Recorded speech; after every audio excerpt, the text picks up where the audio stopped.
con traje y todo. Hola. ¿Cómo estás, Felisa? ¿Cómo están? Hola, Gracias. Felisa, Qué ¿cómo gusto estás? estar acá. Gracias a ustedes por la invitación. Para nosotros también, gracias por venir.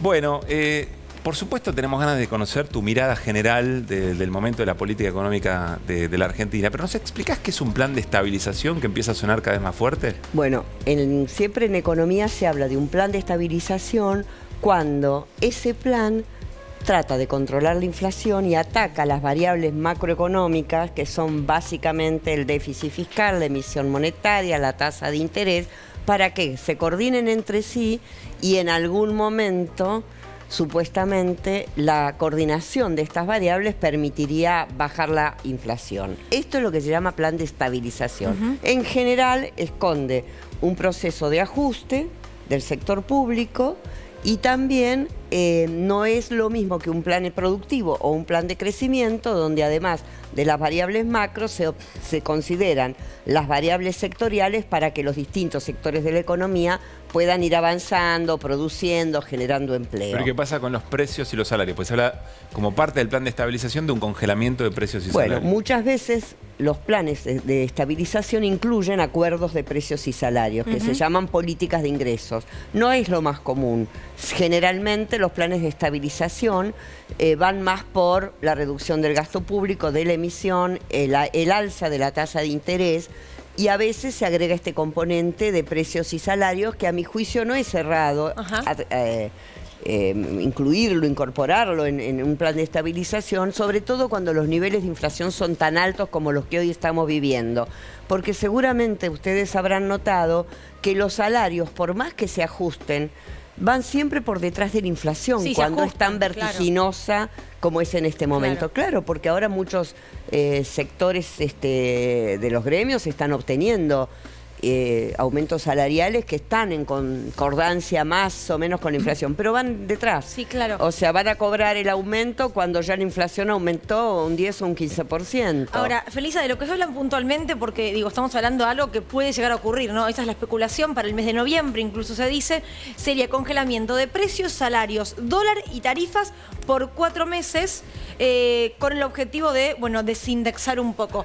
¿La ves viable? Pero no solamente económicamente, políticamente. Bueno, ese es el componente que todo acuerdo de precios y salarios debe tener. Un Estado que coordine estas cuestiones y que además, a mi entender, para que exista hoy en la Argentina esa posibilidad, debería contener un aumento de salarios previamente para que cuando se llegue al momento de la estabilidad de precios y salarios, los salarios estén un poco mejor que los que están en la actualidad. Claro, congelar esta escena sería una escena muy desigual. Muy desigual, porque no nos olvidemos que hoy aquí en la Argentina quienes trabajan y tienen un empleo en blanco también son pobres.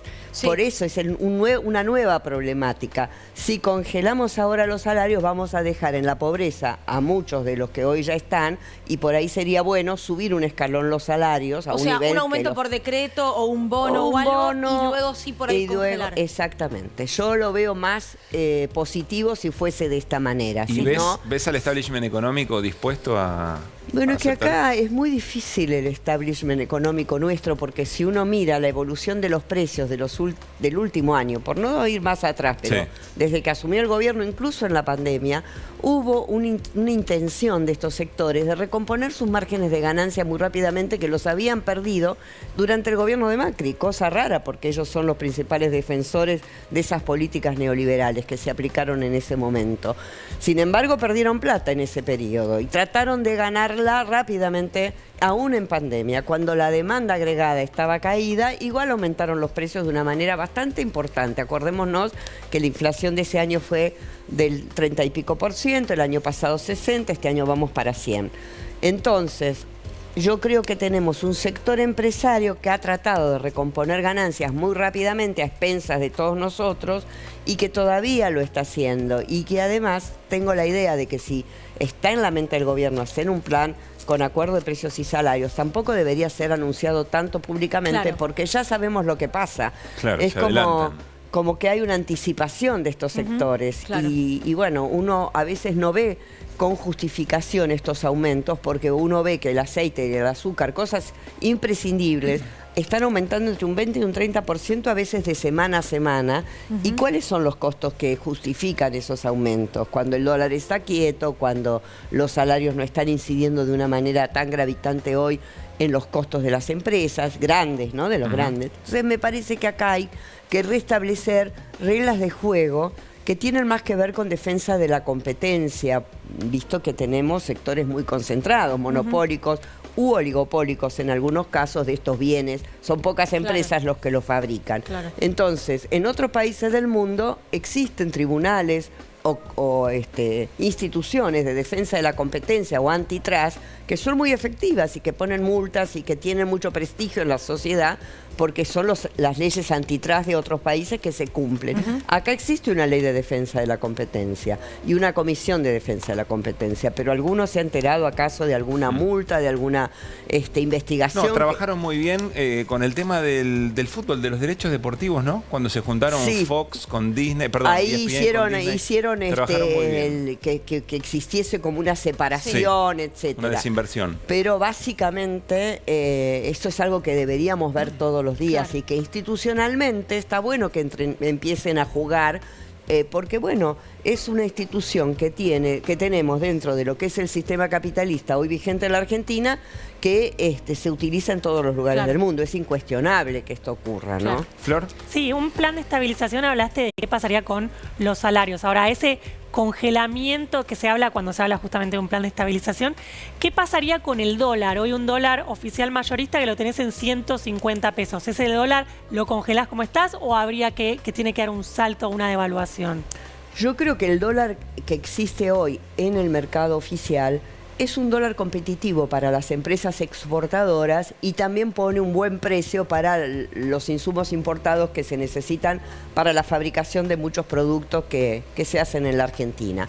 Entonces me parece que una devaluación de ese tipo de cambio ya daría una cuota de inflación adicional antes de que se empiece el acuerdo. Me parece que ese tipo de cambio debería quedar estable o seguir las reglas que se fijen en esos 4 meses, pero no que haya una devaluación previa, porque eso ya implica, no sé, como esa cancha de la que vos hablabas, que tenemos que marcar una marcación de la cancha muy a favor de los exportadores, Claro. que me parece que hoy tienen un dólar competitivo. Pero hoy, con el dólar como está, a 150 pesos el mayorista, el Banco Central todos los días sistemáticamente viene vendiendo dólares desde que terminó el dólar soja. Entonces ese dólar, por más que sea competitivo, ¿qué pasa con eso? Bueno, esto obedece a otro fenómeno que tiene fundamentalmente que ver con que el Banco Central ha hecho una gestión de las reservas internacionales que ha sido, a mi juicio, algo defectuosa, en el sentido de que no acumuló durante 2 años y medio que vamos llevando en este gobierno el superávit comercial externo, que hubiera sido muy ventajoso tenerlas a esas reservas acumuladas para poder hacer frente a estas presiones devaluatorias. ¿Y dónde se fueron esos dólares si no los acumuló? Bueno, se vendieron para distintas cuestiones, como por ejemplo importaciones que no eran imprescindibles. Esta cuestión de que nos hemos enterado a posteriori respecto de la compra de determinados elementos de lujo, como autos, yates o avionetas, que quizás no fueron imprescindibles para la economía. Entonces, cuidar las reservas implica hacer un sistema de importaciones transparente y que realmente nos permita tener la certeza de que se contará con las divisas para pagar los insumos esenciales. Se habla mucho, Felisa, perdón Sí. que me meta ahí porque estás justo en la pregunta. Se habla de el acceso a dólares que tuvieron empresas que estaban endeudadas y que eso debería haber sido mejor regulado. ¿Lo ves de esa manera o nos puedes explicar un poquito mejor? Sí, lo veo totalmente de esa manera, lo iba a decir. Quizás es uno de los primeros componentes en los cuales se gastaron las reservas y que yo hubiera hecho de otra manera distinta, o que por ahí uno lo cuestiona porque se podría haber hecho de una manera diferente. Ustedes saben que durante la gestión de Sturzenegger en el Banco Central se levantaron absolutamente los registros de endeudamiento privado. ¿Qué significa eso? Que una empresa, por ejemplo, muy grande, emitía una obligación negociable o tomaba una deuda en el exterior, vamos a suponer 100 millones de dólares, Sí. y esos lo anotaban en un registro, me endeudé con 100 millones de dólares en este bono que emití o en este banco con el que contraje el dólar. Entro los 100 millones de dólares a la Argentina y le digo al Banco Central, de ahora en adelante tengo que pagar 10 millones de dólares los próximos 10 años. Y el Banco Central, con ese registro, así todas las empresas, sabía cada año cuántos dólares tenía que pagar efectivamente del endeudamiento del sector privado. Hoy por hoy, al Sturzenegger haber levantado esta regulación que existió durante todo el kirchnerismo y no se volvió a implementar, vienen las empresas y con declaración jurada le dicen al Banco Central, yo tengo que pagar 20 millones de dólares, ¿de qué? Y de esto. Y todos sabemos que sacar dólares para pagar deuda al tipo de cambio oficial es una gran ventaja, porque el paralelo hay una brecha, estos dólares financieros, digamos, el MEP o el contado con liquidación, hay una brecha tan grande que es una ventaja muy importante que han tenido las empresas que a declaración jurada se han llevado divisas para hacer este pago. A mi juicio, creo que sería también importante volver a contar con este registro, no para prohibir a las empresas que... ¿Nunca se volvió a implementar el registro ese? Nunca se volvió a implementar, ¿Y por qué?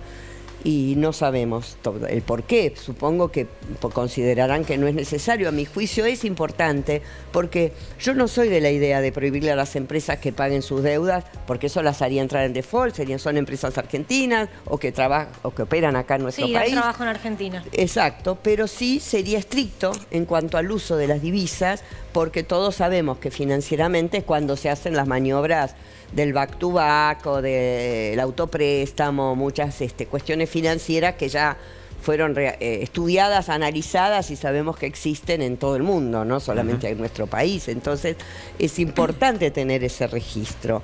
Y esto, bueno, sería bueno también considerarlo para futuro, porque todavía queda, el país no solo se endeudó durante el macrismo, el sector público, se endeudó el sector privado y se endeudaron las familias, entonces todavía queda mucha deuda privada por pagar, mucha deuda de provincias por pagar y mucha deuda... O sea, no es algo que ya pasó, tiene sentido todavía replantearse estas cuestiones, buscar una manera más global de administrar las reservas y las divisas que vienen del comercio exterior. Ustedes piensen que en la Argentina solamente el Banco Central tiene acceso a los dólares que se generan por el comercio exterior. Hoy el endeudamiento está cerrado para la Argentina. Ya con los organismos públicos, con el crédito del fondo, tenemos todos los cupos prácticamente cumplidos. Y con el sector privado, bueno, se reestructuró la deuda hace un año y medio y habrá que pagarla a partir del año 2025, que es como está previsto, ¿no? Néstor. Sí, quiero volver un segundo a este esbozo de plan de estabilización. Usted decía recién que había que dar una suerte de bono para mejorar la situación de los trabajadores, de los asalariados, para de alguna manera emparejar. Al mismo tiempo, describía una situación empresaria casi voraz por esos recursos. De hecho, marcó la evolución inflacionaria que tiene buena referencia con eso. ¿Cómo imagina que el sector privado podría pagar ese bono a los trabajadores? Y lo podría pagar resignando fundamentalmente su tasa de beneficio. ¿Y los ve predispuestos para eso? Bueno, es que justamente yo creo que para que exista un acuerdo de precios y salarios tiene que haber un Estado que motive, participe, incentive, estimule esta decisión del sector privado. Pero vio feliz a lo que se dice en IDEA. El gobierno en realidad es un obstáculo. Claro. Y bueno, pero eso es lo que tenemos que cambiar. O sea, y nosotros que somos defensores del Frente de Todos, de este gobierno, de sus políticas, también tenemos que jugarnos y decir, es imprescindible que el Estado participe a favor de los más vulnerables, que son los trabajadores y los sectores incluso que hoy ni siquiera están registrados, ¿no es cierto? Dentro del trabajo hay mucha informalidad. Entonces, me parece que la cuestión política es fundamental para convencer a estos actores y además porque yo siempre tengo la convicción de que el Estado tiene múltiples herramientas para negociar con el sector privado. Ustedes saben que muchas veces el Estado no tiene una inteligencia común en distintas áreas y por un lado concede una y el sector privado por el otro le está sacando otras cosas. Entonces me parece que un plan de estas características exige un Estado inteligente, bien coordinado para poder negociar con el sector privado, si no, en general no nos va bien. Lo que tiene Massa es que ha logrado concentrar en economía, que a mí me parece un diseño institucional muy adecuado para esta etapa, casi todas las áreas de la economía. Antes estaban separadas la agricultura, la industria, la hacienda pública, y ahora está todo junto. Claro. Y eso me parece acertado, porque de alguna manera lo que yo estoy concediendo en una liberación de impuestos a un sector, en un antidumping a otro, lo puedo exigir como Estado, si lo veo de manera coordinada. Bueno, ahora yo te ayudo con el antidumping o te ayudo con esta reintegro impositivo, ustedes ayuden en participar de esta manera, claro, ¿no? Y de esto que estoy diciendo, hay cantidad de esquemas de colaboración del sector público con el sector privado, desde tarifas que tienen hasta algún tipo de ayuda o de subsidio, desde impuestos que son más baratos, desde detracciones, incluso ustedes saben, para la seguridad social, que hoy las empresas pueden sacar una parte de lo que pagan en seguridad social para que tengan un menor costo laboral. Entonces el Estado maneja una cantidad de instrumentos, incluso el acceso al mercado cambiario. Claro. Tiene que ser materia de negociación para que el sector privado venga y diga, sí, apoyamos esto por 4 meses o por un tiempo prudencial que se establezca, ¿no? Bueno, si hablamos del sector privado, hablamos del coloquio de IDEA, sin ninguna duda. Flor tiene información sobre qué está pasando allí, pero antes, un informe. Si crecer es un gran esfuerzo, creo que todos tenemos que ceder un poquito para poder lograrlo. Y de ahí el lema de nuestro coloquio, ceder para crecer. Y cuando digo ceder, no es capitular, sino tener la empatía necesaria, como dice el doctor Lipera, para transigir buscando un punto medio que nos lleve a un estadio mejor. Para mí, ceder para crecer tiene que ver, es decir, no tiene que ver con una sesión salomónica, es decir, no es una cuestión de decir, bueno, corta, vamos a mitad y estamos bien.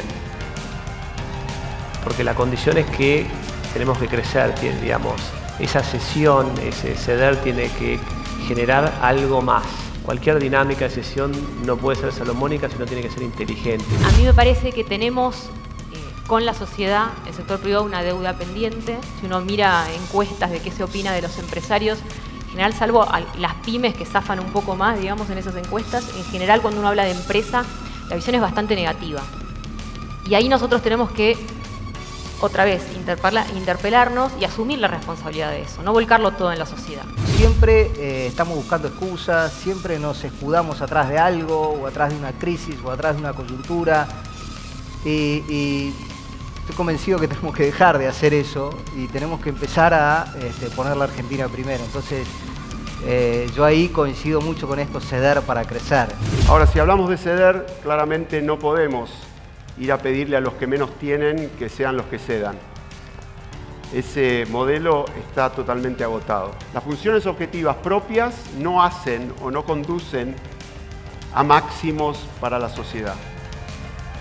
¿Qué es lo que hace la diferencia para que eso ocurra? Son buenas reglas de juego. En ese objetivo, en esa búsqueda de esas reglas de juego, a veces vamos a tener que ceder. Bien, resumen de lo que ocurrió hoy, en la jornada de hoy, en el coloquio de IDEA en Mar del Plata, Flor. Bien, y vamos a desarrollar entonces quién tiene que ceder en base a lo que vino pasando desde ayer que comenzó el coloquio de IDEA hasta hoy.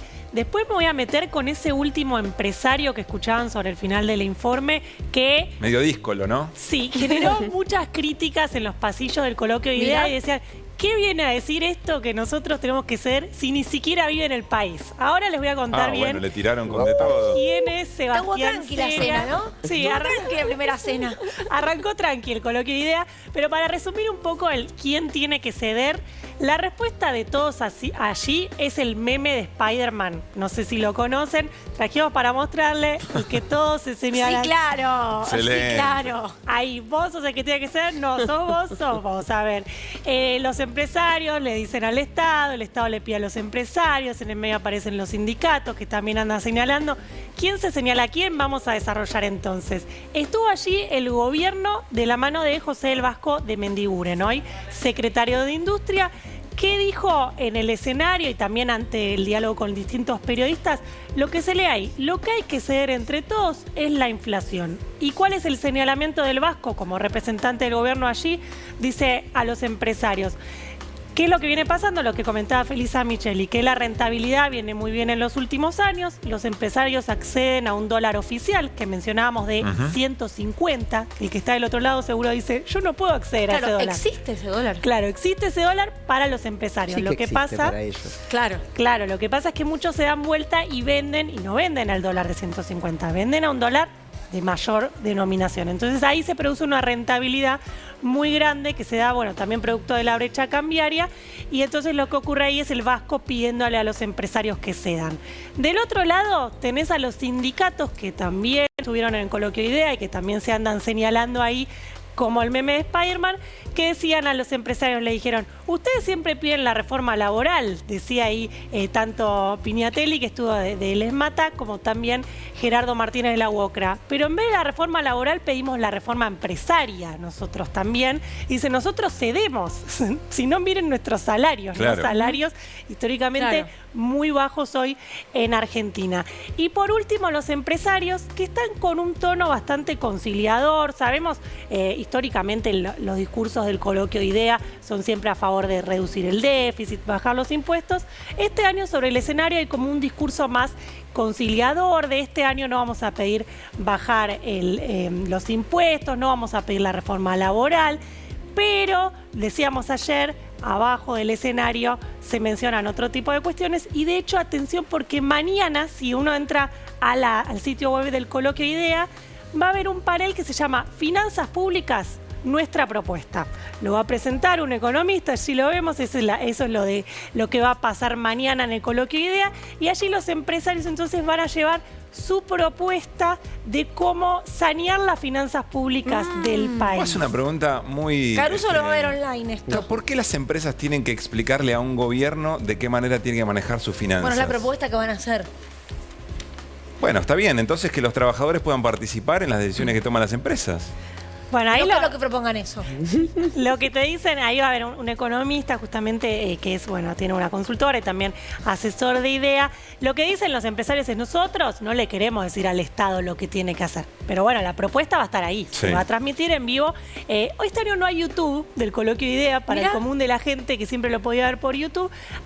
Están los periodistas que están allá en Mar del Plata, en el Sheraton, o hay un Zoom para algunos periodistas también. Así no que hay transmisión en vivo. No, claro, no se les va a escapar algo como lo que pasó con Brown, ¿no? No hay transmisión en vivo, sí, después van subiendo algún que otro video a la cuenta de YouTube. O sea, si uno quiere verlo entero, ¿no puede?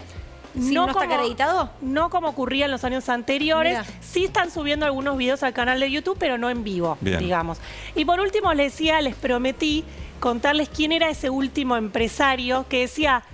Yo soy empresario, pero los que tenemos que ceder somos nosotros, no los que están mal. Algo que no estamos muy acostumbrados. Claro, vos dijiste que cuando bajó del escenario a ese le daban la mano, pero después decían, ¿qué lo trajimos? Claro, muchos decían. Claro, era como, gracias por venir, sí, muy amable, un placer. Gracias. Claro. Anotamos tu propuesta. Claro, en la máquina invisible.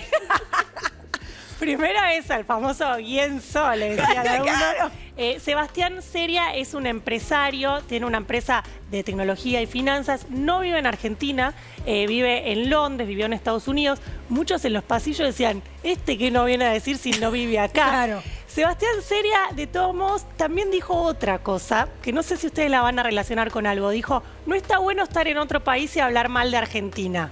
No sé si lo relacionan con alguien. Macri dijo que éramos unos frustrados. Claro. ¿no? Sí. O Bueno. puedo pensar en Marcos Galperín también, que Que, suele hacer que eso. vive en otro país y que habla muy mal de los argentinos. ¿Por qué? Porque Sebastián Seria, así como lo ven, es un doctor en matemático, fue al colegio ILSE de la UBA, estudió en la UBA y ahora que vive afuera se puso a pensar y dijo, la UBA me ayudó mucho, el último edificio que se inauguró en Ciencias Exactas lo financió él, también financia un think tank, digamos, un centro de investigación que está en Argentina, que da mucho trabajo, que se llama Fundar, lo financia él entonces, y él es entonces ese empresario desconocido y criticado allí en el coloquio de ideas. Se quedó, yo me muero por la cena esa, ¿no? En la que se lo van encontrando, abracito va, abracito viene. Porque digo, la rosca, Flor, y lo que se va diciendo está en esos encuentros. Felicia, vos también lo sabés, ¿no? Con un vinito. Hay que pasillear mucho en esos lugares. Hay que rosquear y en el buen término, ¿no? Sí, claro. Pero aparte lo que él dijo fue en el discurso inaugural, no fue un Claro, por panel eso. más. Así arrancamos, digamos. Se abrió idea y se abrió. Yo me imagino la cara de todos los que estaban viendo como diciendo, arrancamos así, muchachos, ¿cómo terminamos esto? Lo que Bueno, pasa pero es que también... Fíjense ustedes que debe Sí. ser, perdón, no, Sí, No, sí, dale, sí, dale. no. La primera vez que un empresario dice en el coloquio de idea, tenemos que ceder, porque los que están peor que nosotros es imposible que le pidamos Todo que el cedan margen. algo. A mí no me parece menor ese detalle, porque no se decían estas cosas nunca jamás en ese tipo de coloquios. Claro. Ahora, marca- No sé si servirá para algo, ¿no? Pero quiero marcar esa diferencia. Está dicho. Marca una postal, ¿no? Porque parece haber sido el único tipo que dijo algo medianamente razonable en ese contexto y es el más criticado por haber dicho eso medianamente razonable. Tampoco es que propuso bajar de la Sierra Maestra, No. pero propuso algo razonable, no más que eso. Y es el personaje más criticado. Y bueno, pero justamente eso da cuenta, ¿no? De cómo rompió un poquito esas reglas de juego Claro. no escritas que hay en este tipo de encuentros empresarios, ¿no? Me llamó la atención a mí este comentario porque se desmarcaba de justamente todo eso, ¿no? Se dio un cruce picante, digamos, entre José Ignacio de Mendiguren, el actual secretario de Producción, y Dante Sica. Ayúdenme, ¿qué función cumplió en el gobierno de Macri? Exministro de Ministro de la Producción. Producción. Ministro, o sea, su mismo cargo desde el ministerio esto pasado.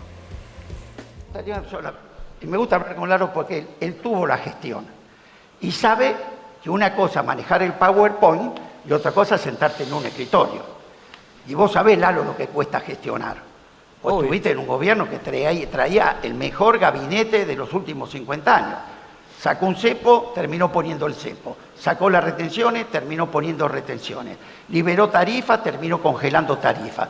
La inflación, que la paramos de taquitos, terminó en el 54 sin guerra y sin pandemia. No es tan fácil, por eso ¿a qué convoco?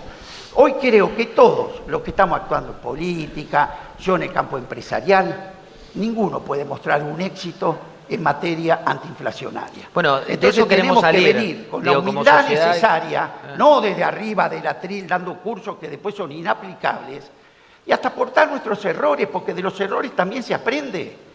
Y esto para mí requiere un acuerdo más amplio, sobre todo en este eje que estamos trabajando hoy, que de la oposición, el oficialismo, los empresarios y los trabajadores. Vuelvo al tema automotriz. Hermoso. Bueno, Es lo que dice Mendiguren siempre, Sí. Siempre. cada vez que lo hemos invitado, en cualquier entrevista que da, pero lo mismo, que lo diga frente a empresarios o que lo diga ante el ex ministro de Producción, bueno, siempre tiene un poquito más de valor, ¿no? entiendo que está confirmado que cierra Alberto Fernández el coloquio. Bueno, va a ser interesante, ¿no? Si sigue con la idea del consensualismo al extremo o aparece algo de confrontación en un momento tan propicio para eso. Felisa, quiero preguntarte algo muy puntual que se discute poco o nada, y vos lo mencionaste, los márgenes de ganancia de los sectores. Yo no sé si, para mí sería una utopía, ¿no?, que se discuta un margen razonable de ganancias, pero quiero hacerte esta pregunta bien puntual. Vos fuiste ministra de Economía. Un sector, por ejemplo, el supermercadismo, Sí. ¿tiene un margen de ganancia comparativo, por ejemplo, lo que ganan en Europa y lo que ganan en nuestra región o aquí en la Argentina? ¿Hay un margen, no sé, un 15%, un 20%? Debería haberlo, ¿Existe? debería haberlo, pero en nuestro país los márgenes de ganancias de las empresas son más altos en general, no solamente que de los países europeos, sino también de otros países de la región. ¿Y por qué? Porque nuestro país tiene una característica que la economía genera incertidumbre, no hemos tenido largos periodos de estabilidad y de certidumbre. Entonces, estos márgenes de ganancia lo que yo explico no te lo va a decir un empresario, pero son preventivos, son aumento los precios por si acaso, por si después viene una devaluación, porque me quiero cubrir. Y es una conducta que tienen no solamente los grandes empresarios, sino el chino de la esquina de la casa de uno o un kiosquero que dice no voy a vender esto a este precio porque después cuando me la viene la reposición es mucho más caro. Entonces, eso a veces se termina convirtiendo en un margen de ganancia extraordinario, porque no pasó lo malo que se esperaba que pasara, y entonces esto genera estos márgenes de ganancia diferenciales en la Argentina. Creo que tiene que ver con la incertidumbre, con que en nuestro país cada 10 o 15 años hay una crisis financiera. No lo justifico ni lo menciono como algo positivo, lo describo. Y me parece pero no termina además generando los problemas que después, o sea, es la profecía autocumplida. Es una consecuencia de una situación macroeconómica de inestabilidad y al mismo tiempo es la causa de esa inestabilidad. O sea, claro. es las dos cosas. Es el meme de Spider-Man. Claro, exactamente. Es las dos cosas. Porque los empresarios que apoyaron muy explícitamente el gobierno de Macri terminaron con una situación donde sus empresas bajaron de cotización y de valor, las que cotizan en el exterior, en un 30 o un 40% y algunas la mitad. Eso hace caer sus valores, sus valuaciones, sus patrimonios. Generaron pérdidas, empresas como Arcor, que en la Argentina generó pérdidas. Realmente, cuando pueden, tratan de recuperar eso en el menor tiempo posible. E incluso en otros países del mundo, las inversiones que hacen las empresas tienen un periodo de recuperación más largo, de 10 años, 12 años. En Argentina, el que invierte lo quiere recuperar a los 4 o 5 años. Y eso es porque no sabe qué va a pasar después de los 4 o 5 años. Parece que no, pero la estabilidad macroeconómica es muy importante, porque si uno en su casa no sabe qué decidir sobre lo que va a hacer mañana, porque no sabe si su salario le va a alcanzar para tales cosas o no, y qué cuota va a poder pagar o no, imaginémonos un pyme que tiene que invertir 200, 300 mil dólares en una nueva máquina, en la ampliación de algo, porque a pesar de que las condiciones macroeconómicas están inestables, la producción está avanzando, la inversión está avanzando, la economía sigue en movimiento. Entonces, es para todos ellos la inversión, sacar esos 200 mil dólares o en un crédito o de donde lo tengan guardado, es un desafío que tratan de pensar, bueno, voy a tratar de recuperarlo lo antes posible, y para eso maximizan su tasa de beneficio. Claro. Y con las grandes inversiones pasan lo mismo. Nosotros como país, para salir adelante, tenemos que lograr una estabilidad macroeconómica que es fundamental. Por eso yo he sido muy crítica de la gestión del ministro Guzmán, porque no se preocupó por lograr esta estabilidad macroeconómica, aún en pandemia, aún en el comienzo de la guerra. ¿Por qué no? ¿Cuál fue su principal error, a tu criterio? Y a mi criterio fue no haber puesto el eje en la restricción externa de la economía argentina, haber concebido, como se hace habitualmente, que el principal problema de la inflación es el déficit fiscal, cuando en realidad el principal problema de la inflación en la Argentina es la restricción externa y la falta de divisas. Y eso me parece que hace a una concepción de la economía que engancha una cosa con la otra. Todas las cosas están relacionadas entre sí. Yo tengo una última pregunta que no es tan relacionada a la economía, sino a las mujeres en la economía. ¿Cuándo vamos a ver mayoría de mujeres, o al menos mitad y mitad, en un coloquio de idea, en un debate económico? O sea, ¿cuándo las mujeres, o mejor dicho, cuándo el mundo se va a dar cuenta que las mujeres también hablamos de guita y de números y que sentimos lo mismo por el vil metal que los varones? Bueno, mira, vos sos muy jovencita, yo no soy tanto, muy mayor. Y hace mucho que me recibí de economista. No, te lo pregunto Pensá que fue en el 75. No, por eso digo, te lo pregunto a vos como mujer, exministra y economista. Si ustedes supieran la enorme diferencia que se ve desde lo que era la cantidad de mujeres que había en la economía en el 75 y las que somos ahora, es maravilloso, cómo ha cambiado. Está bien, pasaron 40 y pico de años, casi 50, pero yo veo con mucha alegría cómo muchos lugares importantes son cubiertos por mujeres y me parece que de a poco lo fuimos logrando. Aquello que hace tanto tiempo parecía una utopía, hoy hay muchísimas mujeres ocupando lugares y espero que sea para bien, ¿no? Ojalá. Felisa, muchas gracias.